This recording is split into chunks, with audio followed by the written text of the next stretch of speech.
beautiful, and welcome to Makeup. Before we start, I do want to point out, yes, I tried something different with my hair. I hate it. But also I'm trying a halo eye today, which I've never done before in my life. So like, while we're trying new things, may as well keep it going and hope that I just really screw this up. Welcome back to another watercolor convo makeup. Still haven't named this properly. Please let me know down in the comments what you would rather me call it, because watercolor convo makeup, she kind of needs a teeny bit of explaining. Essentially, it's the kind of conversation that you would have at work around the watercolor, cheeky bit of goss, cheeky bit of opinion, whilst I do my makeup. And today we are going to be discussing the Shane Dawson and Jeffree Star series, because in one of my last videos, Why YouTube Characters Never Last, What Happened to Peel Off, I decided to give credit where credit is due to Shane Dawson. And I got a few heated comments, which is fine. I love a cheeky bit of constructive criticism, but I decided to give credit where credit is due to Shane when it came to his story and character development. When I say credit where credit is due, I do not mean his skit comedy, because that aged badly because some of the jokes and the content in it was never good to begin with. And then we all grew up and then we all educated ourselves and we all look back at it, we're like, why did we find this funny in the first place? But the docuseries content is what I wanted to give credit to, and I didn't explain that well enough in that video, and that is completely on me because I'm the one giving you the information. You can only go off what I say, and if I don't say enough or I don't say the right things that I'm trying to say in my head, then that's completely on me. The way that the docuseries stuff worked in my mind was, even though it was a documentary style, there were still characters and there was still a storyline to follow. We still had a point A to point B in the micro and the macro sense, and I thought the way that it was all fashioned together back in the day was just so good. I thought everything he did was absolute perfection. He could have told me that the sky was green and I would have sat there and be like, you know what? It does look like a cute little tinge of green. I'm not gonna lie. So no matter what he said in that docuseries stuff, I literally was just like, yes, gospel.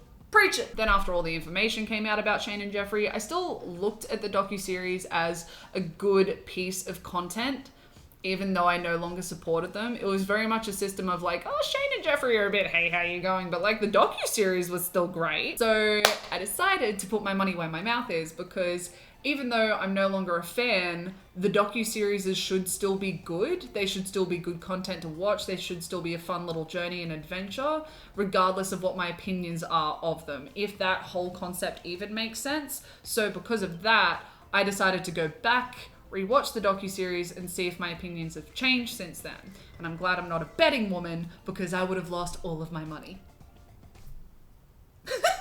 So I went back and I rewatched both of the Shane and Jeffree documentary series. So I rewatched the first one and then I also rewatched the second one, because I didn't think it would make sense for me to watch the second one but not the first one. You kind of need both to go hand in hand for like an actual analysis, which I don't know if what I've done's an analysis, but you girls tried, so take that, English teachers. So for both of the series, I was a huge fan of Shane, as I've already said. But in the first series, I wasn't a fan of Jeffree because I knew about his past. I knew quite a lot of things about Jeffree, and that kind of person just didn't sit right with me and I didn't want to support him. But then after the first series came out and Shane gave Jeffree a redemption arc, then I became a fan of Jeffree. So then going into the second series, I was a fan of both Shane and Jeffree Star Cosmetics. And I was such a fan of the both of them and Jeffree Star Cosmetics, and such a fan of the first docuseries that when it came to the launch, I was one of those people that sat up till 4 a.m. panicking, trying to get the collection for myself, because I'd watched the whole entire journey and I felt a part of it, but I wanted something tangible to be a part of it. With my original watch through of the series, what I can remember is that I had no issues with anything that Shane was showing. I had no issues with anything that Shane was saying or intending. I had no issues with any part of the series. I loved everything that was shown, even the B-roll. I was just kind of like, oh my gosh, that's so fantastic. Cars driving on like Hollywood Boulevard, that's crazy. I just lived for everything that Shane had to put in every single one of his docuseries. In all honesty, rewatching those series was a lot. For each series, we had Shane and Jeffree as our main characters, and in all honesty, kind of our protagonists. Even though it's a documentary, you can still have protagonists, you can still have antagonists, and the way that it was structured in the way of character development and storyline, there was definitely a protagonist-antagonist kind of aspect within the series. So we have Shane and Jeffree as our main characters, but also our protagonists. So then we have to look at who's causing conflict within the docuseries as well to try and figure out who the antagonist is. And there was one consistent antagonist in both of the series, and that was as simple as the internet and the media. So at the very beginning of both of the series, we start with Shane in his car talking to the camera, putting together clips from the internet discussing Jeffree, but also discussing some of his personal opinions of Jeffree. So with Shane, we already kind of know his character. It's his channel, we've seen docuseries from him before. So we know Shane as this overly sensitive, empathetic peasant, essentially. He talks a lot in a lot of his content about how much he feels other people's hurt, how he feels other people's emotions, how he's just a really sensitive person and is easy to make cry. But also he makes so many jokes about how poor he is that it's hard to see him as anything else but an overly sensitive, empathetic peasant. That's the picture that he paints for himself, which in hindsight is kind of weird. This has been Shane's characterization in a lot of his content for quite a while, so we had no reason not to trust him because it had been consistent characterization for ages. So that was the Shane that we knew, the Shane that we trusted, and the Shane that we loved. So when Shane was describing Jeffree and what he assumed that he was going to be getting from Jeffree, it felt really intense. He gave Jeffree this character setup of brutally honest, stupidly and insanely rich, intimidating, crazy, racist, shady makeup internet villain, essentially. He set him up to be this internet makeup villain with use of media clips, but also some of the things that Shane was saying. But somehow with this cluster of clips, Shane didn't really seem to give his personal opinion, except for the fact that he was going to be intimidated, because of course he'd be intimidated by someone like Jeffree. It was mainly the internet that was calling him like racist and just crazy and just mean and malicious and this kind of villain. So he definitely set Jeffree up to potentially fail in the first 30 seconds, which I found quite interesting. Then throughout the series, Shane kind of showed us how that wasn't an accurate picture of Jeffree. He showed Jeffree as welcoming, loving, nurturing, and just all these good things, and they had this beautiful friendship that everyone was pretty jealous of. Like, I as an audience member looked at it, I was like, I want a friend like that, forgetting that I do have a friend like that. So it contradicted his original point, which really helped set up his story arc, set up this redemption arc that Shane gave him. Another thing that Shane definitely highlighted was Jeffree's life of luxury. That when I first watched it, I was like, yeah, get it, bitch, get it, get it, get it. But rewatching it, I was like, oh, this is so intriguing for me, because we're showing off Jeffree's life of luxury, but at the same time putting in like little pockets of humility.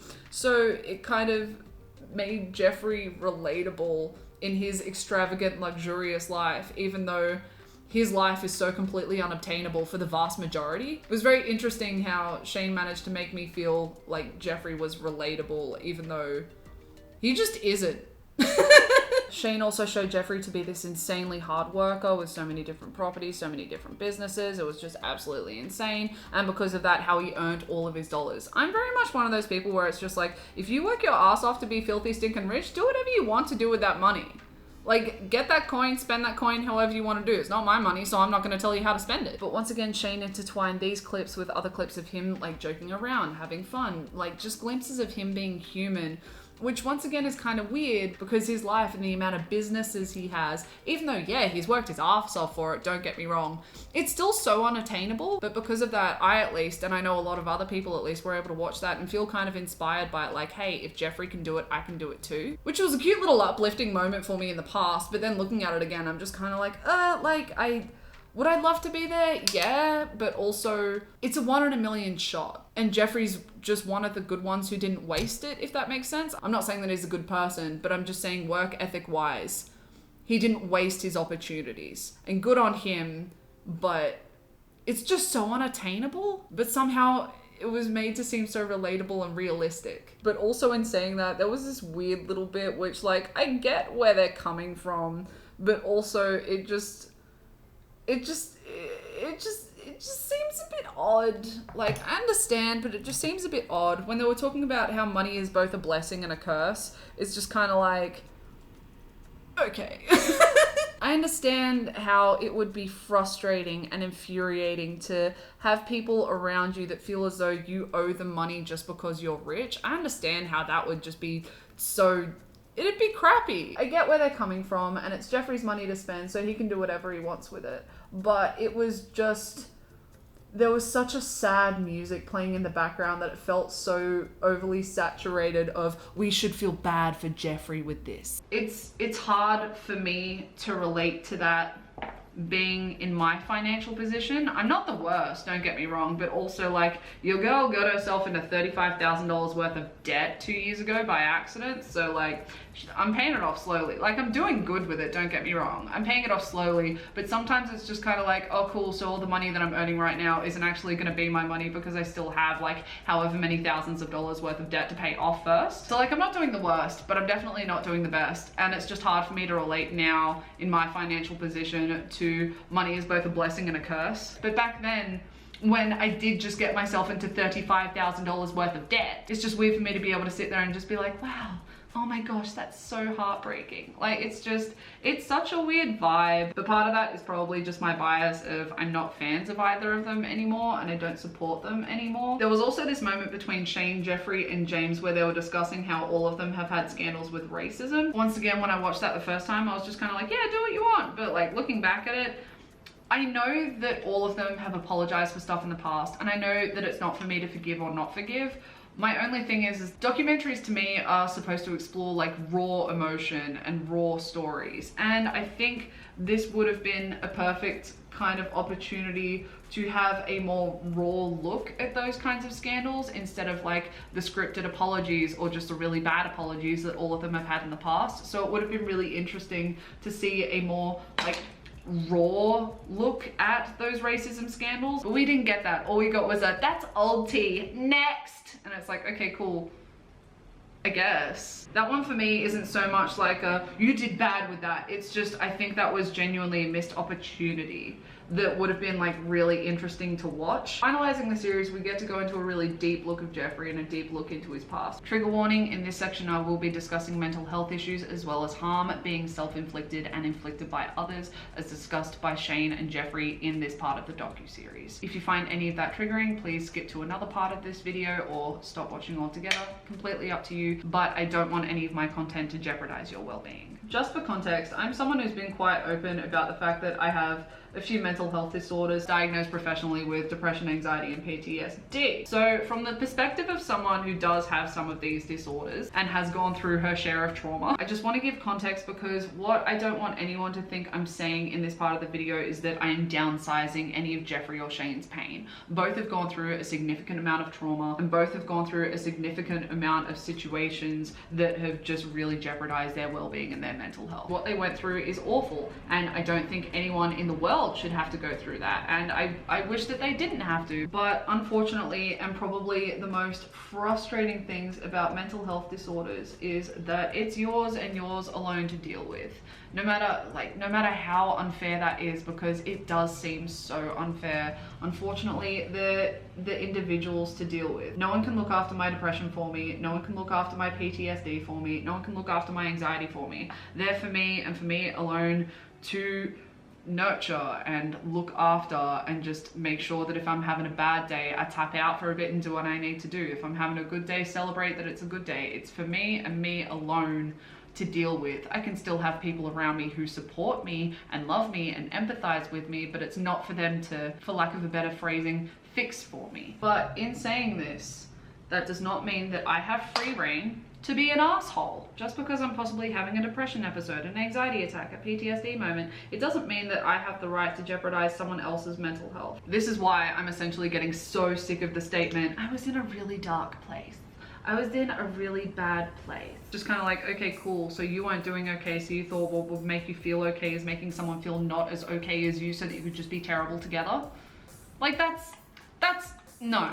Just no. I just get so heated when I hear I was in a really bad place, because it creates such a weird stigma on people who have mental health disorders. But also, if someone's just going through their mental health journey and they're just starting to struggle with mental health, we should not be teaching people that, oh, just because you're struggling, you can be an asshole. Like, don't create a stigma and don't create justification just because people aren't doing okay. It annoys me. You are setting people up to fail and you're creating a stigma, and just stop. I know that some of that comes from like high school and being friends with a few people that were just kind of like, my depression's getting really bad. Sorry, that's why I called you a fat bitch. And it's like, No. No. So with all that said, when Shane and Jeffree were sitting down together, they discussed some of the hardships that Jeffree went through and also Shane went through. Both of them went through some awful stuff. One of the ones that hit me was definitely when Jeffree opened up about the violent homophobia that he's experienced. No one should have to go through that. And it makes me so sad that even after all this time and even after all of these milestones that the LGBTQ plus community has hit, we're still not in a world where it's completely safe. And that's just heartbreaking to me, because it's like, we can see the finish line, but we're just not there yet. Hasn't the fight gone on for long enough? So hearing that was genuinely devastating, because I guess it was just like a slap back to reality of, even though like a lot's happened, not enough has yet. Ugh. So what Jeffree went through, genuinely devastating, shouldn't have happened. Just point blank shouldn't have happened. Jeffree also showed a lot of scars that he had from his self-harm, and Shane also opened up about some of the trauma that he's also experienced. I'm not downplaying any of what's happened to them, because what has happened to them just shouldn't have happened. It's gutting that anyone has had to have gone through any of what they've gone through. Regardless of who they are as people, it doesn't sit well with me that both of them have experienced things like this. So, as I said, I don't want to downplay what they've gone through, because it is traumatic and it is awful and it shouldn't have happened, and I wouldn't wish that upon anyone. But at the same time, it doesn't justify some of their actions that they've had in the past. I understand that both of them have apologized multiple times in the past before. That's fine, that's great. Please take accountability for your past actions, no matter how much of a bitter pill it may be to swallow. As I said before, it would have been great to see a raw look at their take on some of the scandals that they've been through. And yes, this was like a raw look at some of the scandals that they've been through, but it was all from the perspective of the hurt that they've gone through. And unfortunately, I don't think that just because some people in the world have shown you an incredible amount of malice means that you're allowed to turn around and show someone else the same level of malice. It just doesn't make sense, and I don't think it's okay. Like, if I was to inflict on people the same level of trauma that someone in the world has inflicted on me, that would make me a disgusting piece of dog poop. Just because I'm hurting doesn't mean that I'm justified to make other people hurt. I understand how it can happen. I understand how you can just be so angry at the world that it happens, but it doesn't mean that it's okay. And I guess I would have liked to have seen a bit more accountability taken as well. Like, still explore that side of Jeffree and that side of Jeffree's story. Still explore that side of Shane and that side of Shane's story, but don't use it as a tool to say I was in a really dark place and that's why I did all of these disgusting things. It doesn't make sense to me, and I don't like it, and I hate that it's still very much a part of social media and just a part of the world, because I wouldn't want anyone to go through what I went through. I'm not saying that Jeffree is racist or still racist, and yes, people can change. Just from what I've seen of the series, it felt like mental health and trauma were kind of being used as a shield or a scapegoat for bad behavior, and I don't think that's something that we should keep continuing to teach people. It's manipulative. So in the first series specifically, that was my only real place of like, ew, if that makes sense. It was kind of used throughout the second series as well, just not to the same extent. So when I say protagonists and antagonists, as I said, protagonist wise, we have Shane, who is our storyteller, and we already trust Shane going into this first series. So Shane is our gauge of good judgment, what is good, what is bad, because we trust him and we trust what he says. So Shane goes from being confused and intimidated by Jeffree to having this beautiful, loving, nurturing friendship with him. So that was essentially the storyline we saw for Shane. For Jeffree, we saw a redemption arc. We saw this rags to riches arc. We saw this person go from villain to kind, welcoming, heart of gold human being, and as someone who has learnt from their past mistakes. Just an overall kind of redemption arc. So we got to watch from where he started to where he is now, and we couldn't help but sit there and be inspired by his story. But as I said before, with protagonists, you have to have antagonists as well. And as I said before, the only real point of conflict I could see in the first series was Jeffree and Shane versus the internet, versus the media. So the media and the internet had to be the antagonist to our protagonist. And in the media, when it comes to character development and storytelling, we are told that we have to root for the protagonist and we are supposed to go against the antagonist. So essentially, we're told to go against the internet because Jeffree is a changed man. He isn't like who he was in the past. So in all honesty, watching it back, I can't help but feel a little gaslit, in all honesty, because Shane and Jeffree's past isn't the issue. It isn't the antagonist in the story. We're the issue. We're the antagonist. The internet is the antagonist. So seeing their past being brought up in such a way and seeing it justified in such a way and seeing the story develop in such a way where the internet, the media, and the audience is essentially the antagonist, it's thrusting the negativity onto us and how we're the problem, whilst watching a story where we're supposed to be rooting for the protagonists. If that all makes sense. This is all just my personal opinion, of course, but it's a weird vibe nonetheless. So leaving the series, Jeffree Star's social blade and just subscribership and everything skyrocketed. It went bonkers. Because in July 2018, before the series even dropped, his subscribership was around 7.7 million followers, which is still good, don't get me wrong. But after the series dropped, so around October 2018, his subscribership was then 10.8 million. So he jumped up like 3 million followers in the space of 3 months, which, like, I wish I could do that.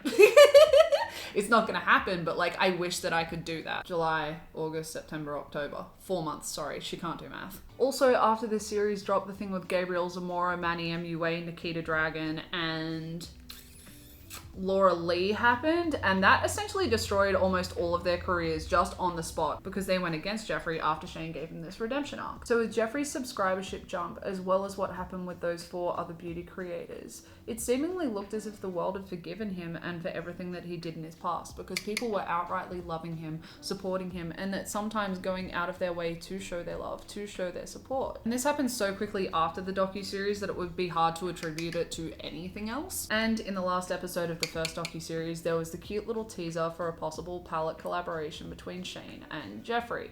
Hence, we now get into the second docuseries, being the Conspiracy Palette docuseries. So our main characters, our main protagonists are still exactly the same. They are Shane and Jeffree, but this time we have a few more side characters, supporting characters, if you will, that just seem to have a more obvious role within the docuseries. So Ryland, Nate, Andrew, and also the Jeffree Star Cosmetics team. The antagonist for the series kind of changes from episode to episode. It just really depends on what part of the series you're watching. Sometimes it's just life itself with what happened with Jeffree and his dogs, which is absolutely heartbreaking. Sometimes it's actual criminals with what happened with Jeffree Star's shipments being stolen. But then also at one point it was theoretical beauty YouTubers that could just be trying to create a downfall before the palette launch to keep themselves relevant in the beauty community. That one was probably the weirdest, I'm not gonna lie. I understand the beauty community is cut through, but hot diggity damn, that was a hop, skip, and a jump. And then of course, as always, the internet. So the character set up for our protagonist in this series was a teeny bit different from the first series, because this time Shane knew Jeffree, so there was no need to be intimidated by him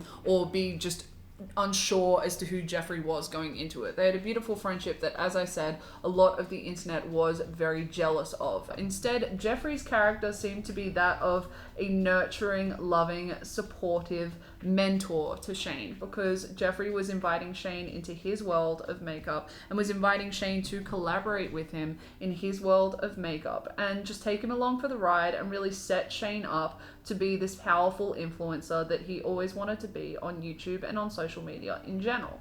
Whereas Shane set himself up to be this poor peasant protege kind of situation. Once again, I say poor peasant because he just keeps making those poor peasant jokes throughout the whole entire series, but also a protege because he is essentially learning from Jeffree the whole entire series, going off and teaching himself makeup sometimes, but also just learning from Jeffree the business side and the makeup side of the docuseries. And I don't see any issue with the character setup, except for Shane consistently calling himself poor. And at one point he was even called out for it. He's like, in comparison to Jeffree, I am poor. Okay, but a lot of the rest of the world compare themselves to you, Shane, and we're poor. This series for me was genuinely interesting because the point of it wasn't specifically to explore their lives personally. The point of this docuseries at least was to explore makeup and how makeup's made and how you have to start here to get to an actual launch and sell the makeup. So I really enjoyed the business aspect and learning how much effort and just how much goes into making a single palette or a single collection. That was really fascinating. But at the same time, they intertwined the business stuff of the docuseries into like personal things in the docuseries. And that's where a lot of stuff just kind of gives an odd vibe to me, personally. But also as a fan, back when I first watched it, it was really fun to watch someone like Shane, who painted himself as knowing nothing about makeup and has screwed up business opportunities so many times on the internet. It was interesting to see him go from that to someone who was potentially making $10 million just on this palette, not including the sold out merch, not including how much money he was going to be getting from AdSense or sponsors from the video itself. Also how much he was going to be getting paid for doing like promo things, if that makes sense. So this time the rags to riches story that we got wasn't for Jeffree, it was for Shane. And these stories are timeless. These kinds of stories everyone laps up because they're so inspirational, because you can look at the life that you have and be like, wow, if this person was able to make it, I'm able to make it. So the makeup palette grew at the same time as Shane grew, at the same time as Jeffree grew with Shane. Watching both of those two things grow together, we had emotional investment in the palette's development because we went on this emotional journey with Jeffree and Shane, as well as this professional journey. So having two things intertwined like that in a story development at the time felt fine, but now that my perspective on both of them has changed, it kind of feels a little bit manipulative. And throughout the series, we also watched the personal hardship that both parties altogether went through as they were trying to get the palette created that had nothing to do with the palette. For example, Jeffree having to say goodbye to 2 of his beautiful dogs. I can definitely empathize with that because I've said goodbye to 4 of my pets, and each time it's hard. Doesn't matter if it's my dog, it's my cat, it's my rabbit, it's my scorpion. Literally, this is him preserved in some alcohol that I have so that I can try and cast him in resin. I cried just as much over that arachnid as I did my dog of like 15 years. Doesn't matter what kind of pet it is to me, I will cry my little eyes out. So I can genuinely empathize with Jeffree's dog's passing. We also saw the emotional aftermath of the robbery that Jeffree had to experience, which, like, once again, I can empathize with, because if I worked that hard on something and someone stole it before I could even release it, I would be livid. I would be livid, I would be crying, you would not see me come out from under the covers for months. So I can also empathize with that, don't get me wrong. And then Shane's proposal being ruined by the internet trying to paint him out to be doing weird things with his cat. That one I don't really know how to empathize with, just saying. But whatever, either way, if my proposal to someone I loved was ruined by something so odd, I would probably be angry as well. All of these things were publicized throughout the year in which the palette was being created, in which the docuseries was being created. So it makes sense that they would be addressed within the docuseries. It would be weird if they weren't, let's be honest. But at the same time, it's hard not to feel as though some of it was a bit sensationalized, if that makes sense, because at the end of the day, we have our protagonists. We have the antagonists that are set out before us. Anytime that Jeffree or Shane are put into a situation of conflict where people are putting conflict onto them, that's an antagonist in the system. So because of that,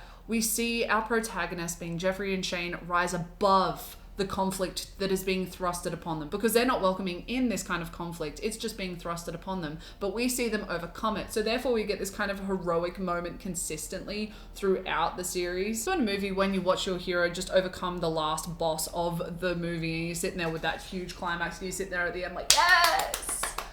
They did it! That's kind of what we get throughout the whole entire series, because time and time again, Jeffree and Shane see some sort of conflict. They have some sort of conflict thrusted upon them, and yet they still manage to overcome it. They still manage to get the palette out. They still manage to break Shopify. They still manage to do all these things despite all the hardships that they had to face throughout the whole entire series. That's what I mean by a bit sensationalized, because if these moments weren't highlighted correctly, we wouldn't have had that inspirational payoff at the end as an audience. So with all but one episode of the series being live before the palette drops, everyone, the whole entire internet has been on this journey and has been loving this journey, because in all honesty, it was something that has never been done before, never been seen before, and it was awesome to go on, no matter who the person was, makeup enthusiast or non-makeup enthusiast. But to be truly a part of this adventure, to be truly a part of this journey, you had to have that palette. If you did not have it, were you even there? Did you even watch the series? Were you even a part of it? Unless you had it in your hand, you weren't a part of the series. Is kind of how it felt at the end of it. Like, you had to have it. It was the Hunger Games of makeup. And that's primarily the reason why I thought the Conspiracy docuseries was so amazing and just constructed and developed to absolute perfection. Not only was it a fun journey just to watch, but also it was an incredible marketing campaign. And at times it didn't even feel like a marketing campaign, which is how you know that it's a good one. When something doesn't feel like an advertisement, but you leaving it still wanting the product that's being advertised, you've done your job well. But watching it back again now that I'm no longer a supporter of Shane or of Jeffree, I just don't get that vibe anymore. I want to make it clear that I don't hate either of them. I guess I just nothing them to a strong extent. Like, it's a mixture of just like ew and just like ugh, why? I don't know what emotional word that is. I wouldn't say it's hate, but it's definitely like a no thanks. I no longer see it as just this beautiful masterpiece that I used to see it as. And that isn't even the story development or the character development. Literally, I rewatched it and it felt like it was so slowly paced. Oh my gosh. I literally watched it at 1.75 speed and somehow it was still too slow. It literally could have lost 2 of its episodes and condensed some of the information in those 2 episodes into other episodes. In my personal opinion, it didn't have to be that long. Even the story and character development just felt better the first time round. And yes, 100%, that could just come down to my new bias that I have. But also with all of the information that's come out against Shane and against Jeffree, whether it's proven or speculated, doesn't matter. With all of that information that's come out about them since, it's hard not to watch either of the series and feel like me personally and feel like the audience themselves is being manipulated to sell makeup. In my last video, I discussed the concept of parasocial relationships, a one-sided relationship that an individual can have with a character, or in this case, an individual can have with an online content creator, like Shane. And I've also discussed in the past how YouTube is essentially a highlights reel that a content creator puts together to give to their audience. The kind of parasocial relationship I had with Shane, and I don't know if this is just me or if this is the same across the board, the kind that I had with him was the kind of one that I would have with a goofy classmate that I haven't really talked to in ages, like someone that I still see on and off, who I just hope is doing well in the world, because they were always so lovely to me, so supportive to me, even though like they didn't really necessarily understand the impact that they had on my life for the better. So if we mix Shane's parasocial relationship that he has with his audience, whether yours is the same as mine or not, as well as the concept that YouTube is just a highlights reel that a creator puts there on the internet for the audience to take in, it's hard not to question the intent of specific pieces of content that were included in the docuseries. Because yes, even though the docuseries was long, there was still a lot of clips, a lot of content that wasn't included in the series. So what is it that made something so important to be included in the series versus something that wasn't important to be included in the series? Why is it that some of the personal things were included in the series when they could have been left out? What made this specific thing so important and so purposeful that it was included in this docuseries? It was already long, but so much footage would have been cut out of it, so why did those specific pieces of personal information get included whereas other ones didn't? One series that Shane received a lot of backlash on was the Jake Paul series. A lot of people were really angry at the idea that Shane was giving Jake Paul a redemption arc, which, like, fair. So everyone was really angry at that, and because of that, he was receiving a lot of tweets and he was really lashing out at a lot of people. Shane tweeted out at one person saying, "I haven't slept for 40 hours because I've been editing an hour and 46-minute video that I put everything into, so that's why I'm heated. Also, you don't even follow me, why would I assume that you're a fan?" Question mark. He also put in some clips addressing Dramageddon in the trailer, and then people started getting kind of uppity because we were teased this idea that Shane and Jeffree were going to be discussing their perspective of the Bi Sisters video that Tati put out, and everyone was really excited for that tea. But until the last episode, we got nothing. And he received a bit of backlash from people essentially saying, don't tease us with stuff if you're not going to actually put it out there. And then in the final episode, he put in maybe like 5 to 10 minutes of something in there. So with these 2 points, I speculate that Shane is editing real time with when the series is dropping, with when the episodes is dropping. That way he can give the audience what they want and just give a product that's going to be more well received, if that makes sense. Which isn't a bad thing, don't get me wrong. Of course a creator's going to want their stuff to be well received when they put it out there onto the internet. I don't think anyone really sits there thinking to themselves, wow, I really hope that this bombs. So it does make sense that someone would edit a video in a series, or at least really adjust a video in a series to meet the needs and the wants of the masses of the people that are watching the content. But at the same time, typically when it comes to videos on YouTube and series on YouTube, a person isn't standing to make over $10 million. And then in saying this, in the first docuseries, in the last episode, we saw a quick little snippet of the fake business pitch in which there was a slight discussion, or at least a little tease, of the possible conspiracy collection and collaboration between Shane and Jeffree. So when the first series dropped, it had to do well, because by the time it dropped, they were probably already working on the palette itself. It had to do well so that the audience was enticed by the palette that they were already making on that we didn't really know about. So when they came out with a conspiracy docuseries, we were excited for the palette and completely 100% along the ride for it, so that when it came to the actual dropping and launch of the palette, we were all excited and wanting to buy it. So even before the first docuseries came out, Shane and Jeffree knew that there was a collaboration in the works. The audience only knew that there was possibly a collaboration in the works. So with all of that in perspective, and with all of the information that's come out against Jeffree and against Shane and possible toxic behavior, both on and off camera, with all of that kind of collected into one, it's hard not to watch back and look at those things and just think maybe there's a possibility that Shane understood the power of his parasocial relationship with his audience, with the internet, and used that to manipulate us, to sell his makeup, to sell his palette, to make $10 million. People do crazy things for money like that.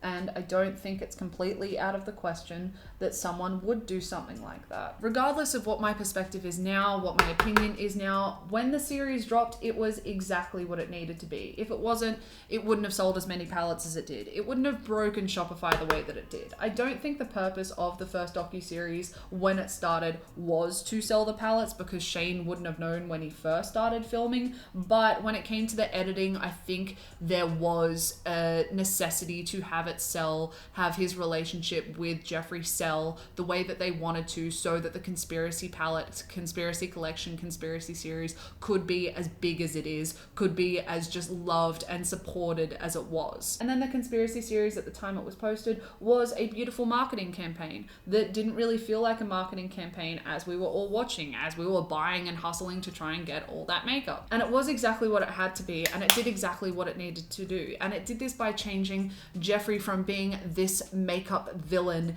into this wholesome, supportive makeup business teacher.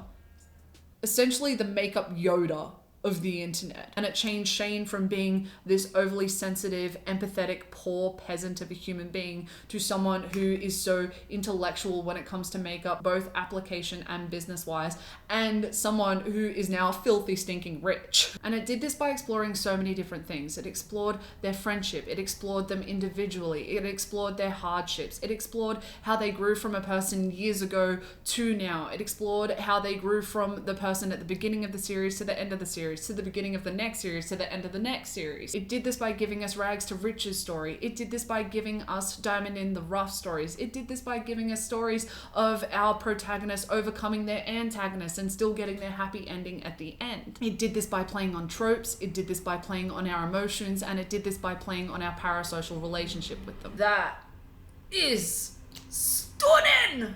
That looks so good. Makeup just makes me feel like I can take on the world.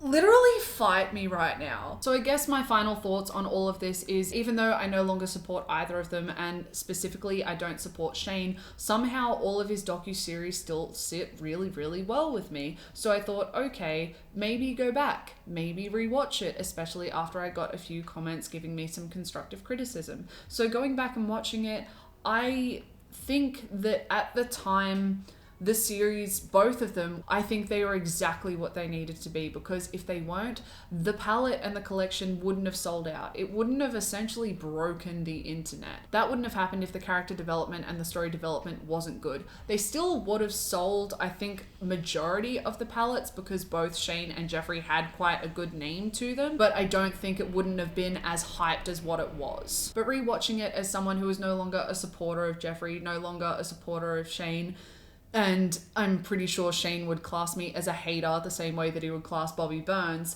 Either way, now that I am that kind of person and my bias has definitely changed, it's hard not to go back and watch all of what I used to love and feel quite manipulated and feel at times even gaslit with the internet and the media, and me being a part of the internet and a part of the media being the antagonist to the story. There's a lot in this series, and there's a lot of conflicting thoughts that I have, and I hope that I've articulated them to the best of my ability. If you have any other questions, please let me know down in the comments. But also, if you have a differing opinion, please let me know down in the comments, because I read all of my comments and I do love reading them, and I do love reading the ones with a different opinion to me, because how else am I going to grow and learn as a person if I don't take all of those on board?